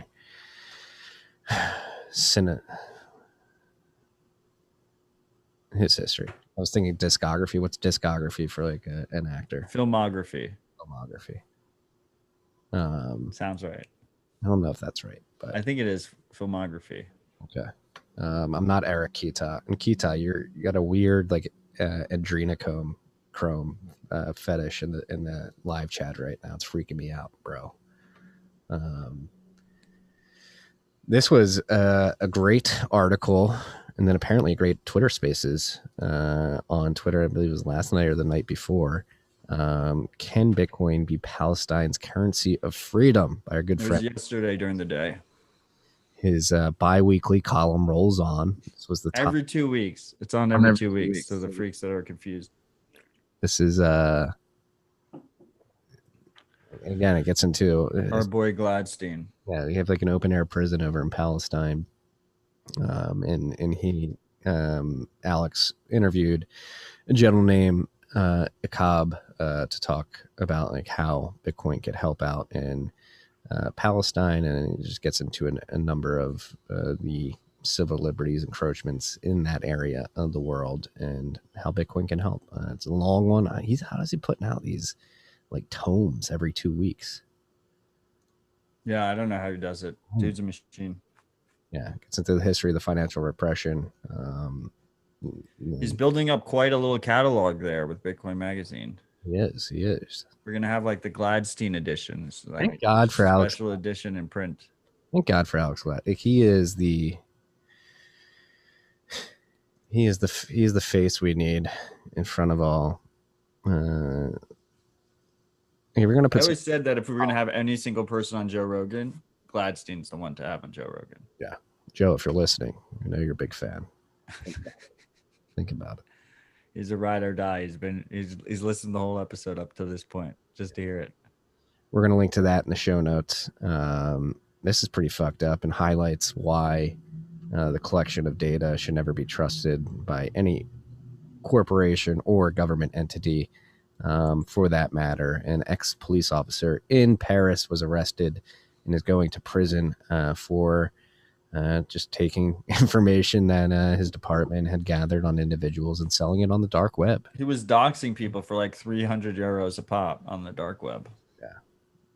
So that's what happens when governments have databases of people. And he was doxing informants, right? So like, even I don't think it was just informants. Like I think he was doxing just people with criminal records, police officers, like all fair, everything. Hey, they need this information though. It's to keep you safe. They're gonna get your information. They're gonna turn around and dox you on the dark web so those people can come attack you, either monetarily or physically in the real world. They need all the data. Give it to them. Give it to them. They're gonna take care of it. They're gonna take care of you. That's what they're paid for. It's what the taxes pay for. Is to take your information and sell it to the dark web. Enjoy it, slave. Mac malware steals Telegram accounts. This does not sound good. This is Mac OS, so this is desktop. There's a The type of computer you're currently using. Yeah, it is. And mine's not updated, so it's probably stealing all my Telegram data right now. I'm using Chrome as well, so lovely. I think that you're still protected if you use the Telegram 2-factor password, which is a separate password that you have to use to restore your account. Download that and use that if you haven't already. It's in the settings. If you're using Telegram, you should set that regardless. Yeah. But that's just more of a PSA. It's just a run-of-the-mill Trojan. Be aware. Be aware. I think part of it is like how Telegram stores the data on your computer is like kind of exposed. Yeah. Speaking of leaked data, breached databases, the life cycle of a breached database by our boy Krebs on security, not to the be good Krebs. Good Krebs. This one was cool. I think I'm glad he put this together. Like this is more relevant than ever. Yeah, because he talks about the Ledger database, correct? I mean, he talks about just like the general premise of when these breaches happen. Like you don't usually get notified for a couple months. So like what happens in the immediate following of it? Yeah. Goes into phishing attacks, SIM swapping, all that type of shit. Here's the advice he gives at the end. Avoid clicking on links and attachments in email. Urgency should be a giant red flag. All I do is click links and attachments and emails. That's what they're for. Make sure you trust the you can't trust it there. You should never click links and emails. But I mean, attachments is a harder one. Don't reuse passwords. Phone-based phishing uses hacked databases too. So be aware of that. Shout out to Krebs, the good Krebs, not the one trying to regulate cryptocurrencies. Very confusing. They have the same name.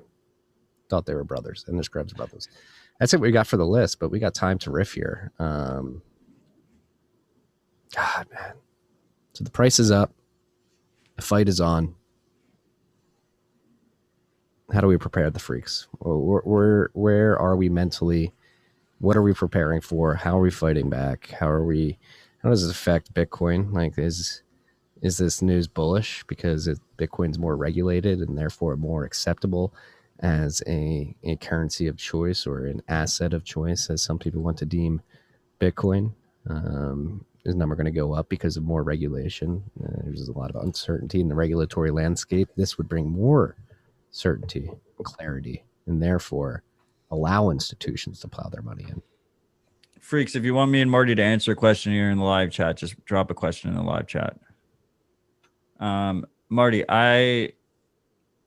the saddest part is there's so many people in the space, especially wealthy Bitcoiners that are running regulated businesses, that do believe that it is bullish to have more quote unquote regulatory clarity.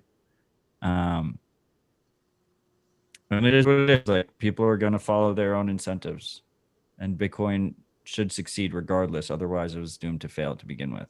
Yes. They're going to pitch it. There's Bitcoin is for enemies. There's enemies in the Bitcoin world who want to make it above board, palatable for the Christine Lagardes, the Augustin Carstins, the Emmanuel Macrons, the Justin Trudeaus, the Joe Bidens. Oh, I've got a couple other things I want to mention. It us. One interesting development today, Compass Mining, disclaimer, sponsor of the interview series and the newsletter, announced a partnership with Kingdom Trust, which offers Bitcoin IRA services. If you're using Compass and you want to send your sats to a tax-deferred IRA, you can now do that. I think that's pretty cool. Obviously, all the KYC, AML, regulatory disclaimers come with that fact. But Wait, how does that work? You can stream your sats, mine your sats straight into a tax-deferable IRA, a Roth IRA. And you still pay the income tax, but you don't pay the future cap gains, right? I think you avoid the income tax. I don't think you avoid the income tax. I could be wrong, or maybe it's like a lower income tax. If you put your income in a tax-deductible IRA, you pay the income tax. Is the IRA, are IRAs post-tax or pre-tax? Income tax, I'm telling you. I don't know. I don't have an IRA. I don't either. All in, freaks. Okay, now I'm getting yes on no income tax. There's you pay tax when you withdraw. There's a lot of We're not tax attorneys. We are not. I am not your lawyer. I'm not a lawyer. So I like the clarification. Yeah. It's not your lawyer or a lawyer. Yeah. It's just cool. There is tax benefit. No, it's post-tax. Let's say it's tax, but it's a tax beneficial way of. IRA is pre-tax. Roth is post-tax. Okay. If you have an IRA, you are short Bitcoin. Exactly. Starve the IRS. I agree with that. Well, I mean, Vanger's thing makes sense. Yeah. Your key.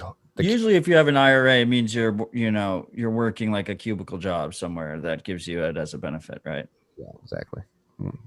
As you can see, my cube here is not really professional, and I don't have an employer offer me.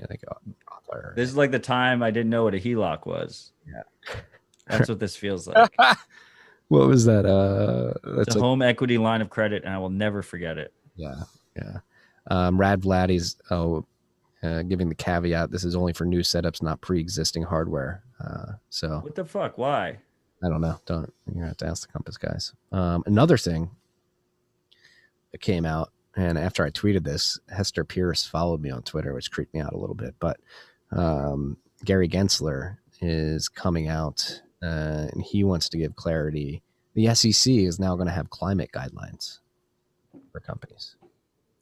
The SEC, the Securities and Exchange Commission, which is supposed to oversee the issuance and delivery of securities, now has climate guidelines for companies that fall under the purview of the SEC. It seems a bit odd. It seems like an overreach of what they're supposed to be doing.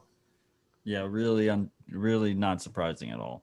No, but ESG creeping. I wonder how long Hester takes to unfollow you. Right. Yeah. Do you want to do an over-under?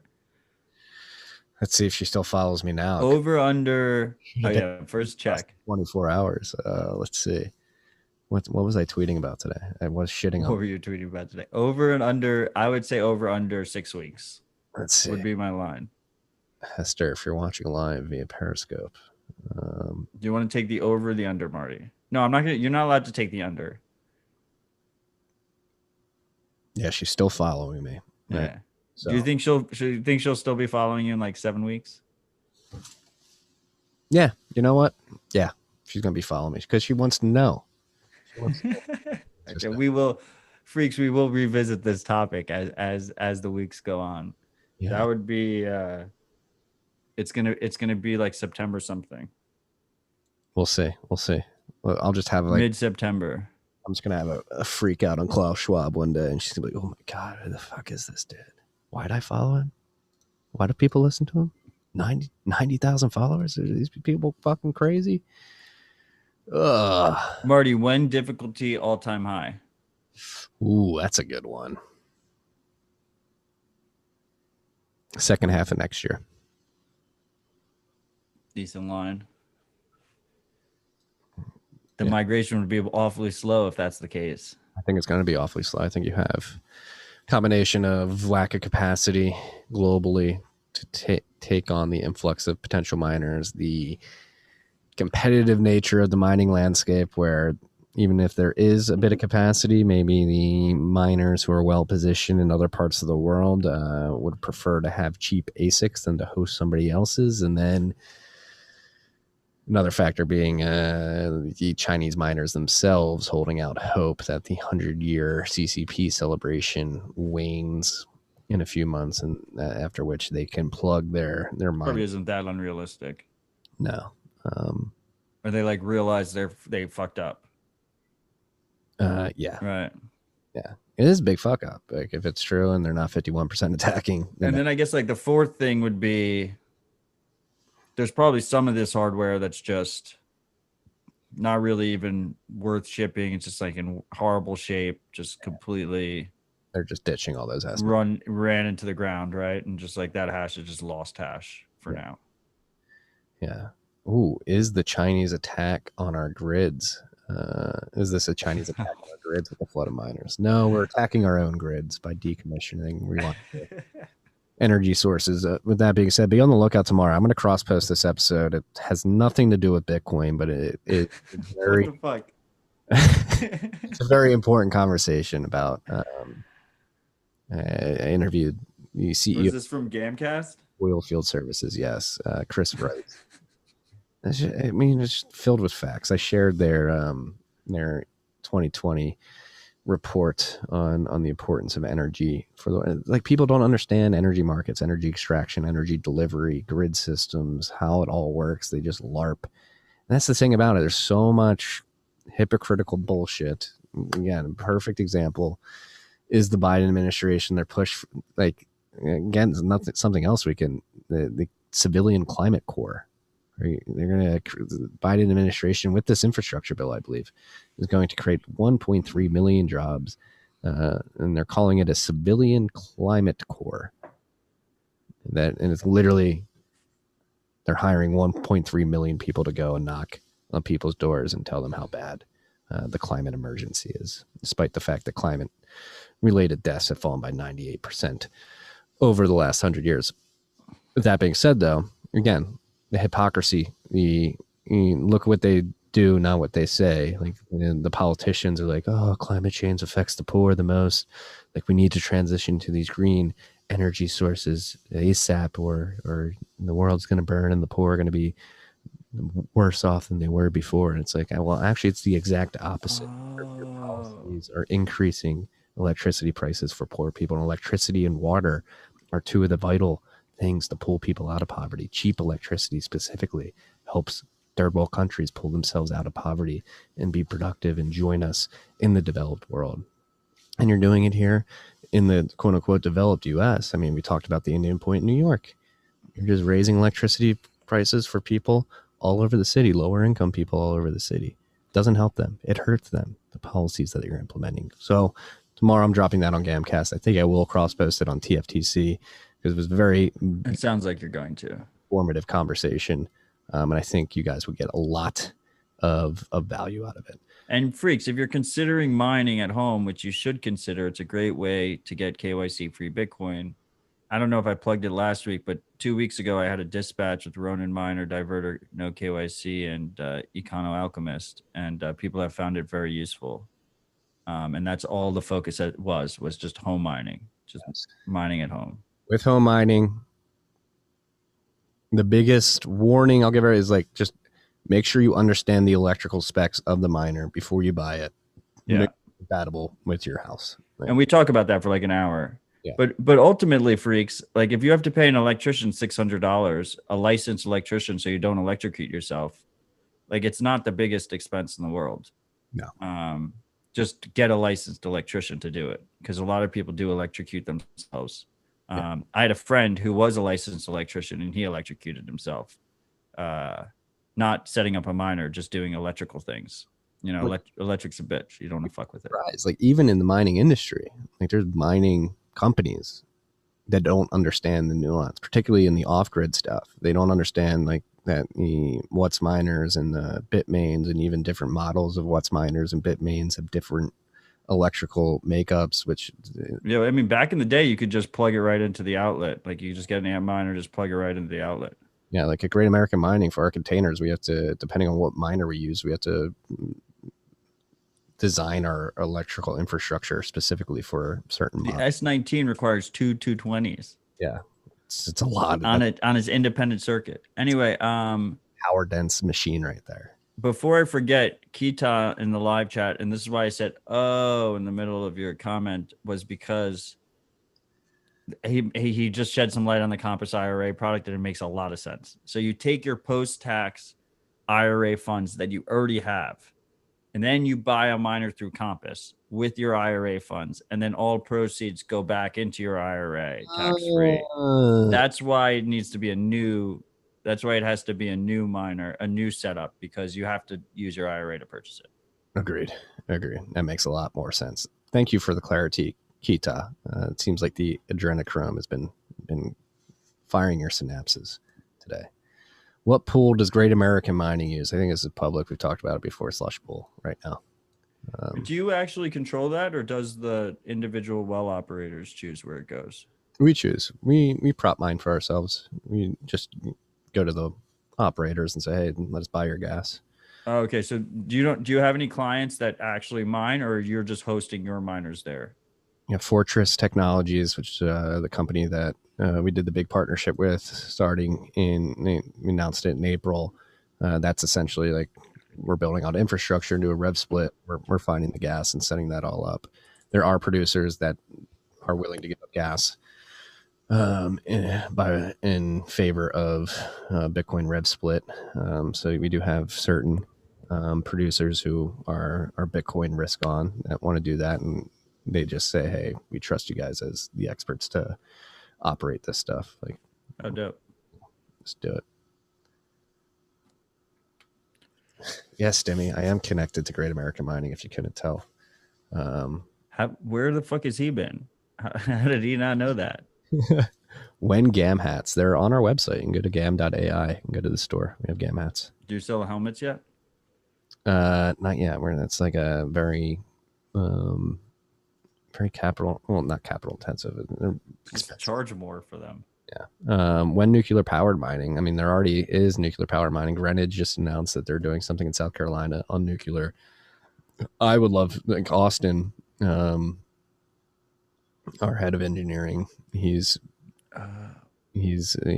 would do nuclear, like if it presented itself in a second. It is an ideal way to mine. The most energy dense source that we have. Again, these people don't care about clean energy. It's the cleanest source of energy potentially that we have on the planet, and they're actively decommissioning nuclear power plants for reasons that make no sense at all. They don't care about the environment. If they did, they would be spinning up nuclear power plants, not decommissioning them. I'm a big nuclear bull. I think we're going to get fission. I think we're going to get thorium reactors. I think nuclear is the future beyond oil and gas. It's just whether or not we get the political will to make it happen, and we tear down all the red tape that currently exists for people who want to spin up nuclear facilities, excuse me. GAM Crocs, no. We work in the oil and gas field, and you need steel. What about GAM Carhartts? What are Carhartts? You don't know what a Carhartt is? I don't think so. It's a brand. They make like all the outdoor gear. Wouldn't be surprised about like dope jackets. Wouldn't be surprised if Austin has some custom GAM gear. I love Austin. I haven't seen Austin in a fucking minute. I'm jealous you got to see him in Miami. Yeah, it was pretty sweet. He's a fucking base Bayou boy. I'll tell you that.